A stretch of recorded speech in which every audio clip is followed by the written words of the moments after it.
La découverte de la foi peut s'avérer douloureuse pour certains catéchumènes. Nombreux sont ceux qui n'osent pas l'annoncer à leurs parents, par peur de l'incompréhension ou du rejet. Mais pour ceux issus d'un milieu musulman, ce rejet peut prendre une forme plus brutale. C'est le cas d'Iman, jeune étudiante de 22 ans, qui pour préserver son anonymat, a choisi de ne pas apparaître sa véritable identité et de ne pas prêter sa voix pour cet enregistrement. Son témoignage est donc raconté par une actrice. Baptisée depuis Pâques 2025, Iman souhaite revenir sur un parcours qu'elle perçoit encore comme douloureux.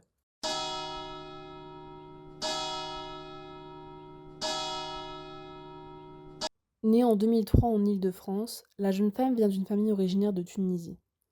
Elle a grandi dans un foyer pieux où religion et culture étaient intimement liées.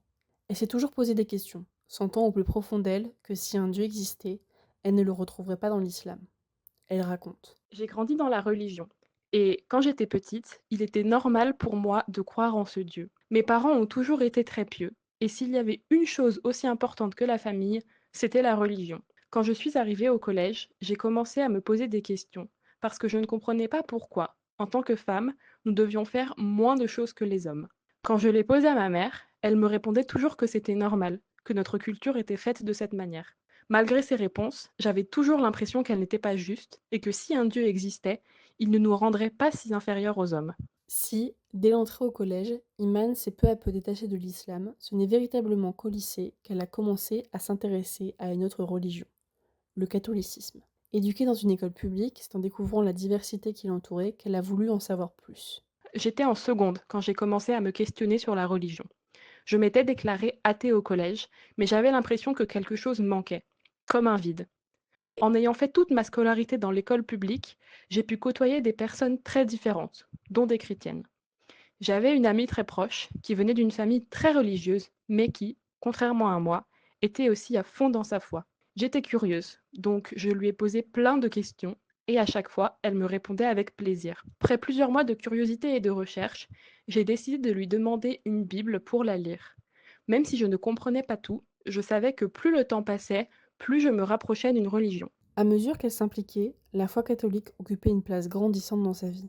Mais pour la vivre, Iman devait la cacher à sa famille, inventant des sorties et dissimulant les livres religieux qu'on lui prêtait. Jusqu'au jour où sa mère découvrit la Bible cachée sous son lit. Au début, elle ne m'a rien dit, mais je voyais bien qu'elle était bizarre et qu'elle ne pouvait plus me regarder droit dans les yeux. Quand j'ai eu 18 ans, j'ai décidé de partir à l'université tout en restant chez mes parents. Ma mère ne cessait de me demander d'aller à la mosquée avec elle et de me dire qu'une de ses amies avait un fils de mon âge qui serait bien pour moi. Je ne sais pas pourquoi, mais c'est à ce moment-là que j'ai compris qu'elle savait. Pendant plusieurs mois, j'ai fait l'autruche. Je n'ai rien dit. Et quand elle me faisait des réflexions, je laissais couler. C'est seulement quand mes parents m'ont annoncé qu'ils avaient trouvé un bon mari pour moi que, sur le coup de la colère, je leur ai avoué que je ne croyais plus en l'islam et que je souhaitais me faire baptiser. Il y a eu un blanc, puis ma mère a pleuré et mon père n'a rien dit. Il est resté silencieux. Depuis, il ne m'a plus adressé la parole. Dans une religion qui ne se distingue pas de la culture, sous la pression de ses parents, Iman a fini par fuir. En découvrant la mission Anani, la jeune femme sait que même si cette blessure reste profonde, petit à petit, elle apprend à vivre avec. Quand j'ai commencé à faire mes démarches pour me faire baptiser, j'avais 20 ans.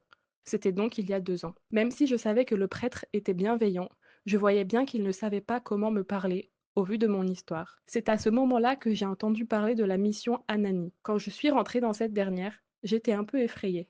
Mais, au fur et à mesure des rencontres, je me sentais de plus en plus à l'aise et j'ai pu rencontrer plein de personnes qui ont une histoire similaire à la mienne. Les bénévoles et le prêtre de cette mission m'ont vraiment fait comprendre que j'avais toute ma place dans cette religion et que ce n'est pas parce que je venais d'une famille musulmane qu'il fallait que je sois traitée différemment. Même si aujourd'hui je vais mieux, je continue de me rendre aux rencontres de la mission, car je sais que c'est grâce à eux si, en quelque sorte, j'ai pu me faire baptiser à Pâques dernier.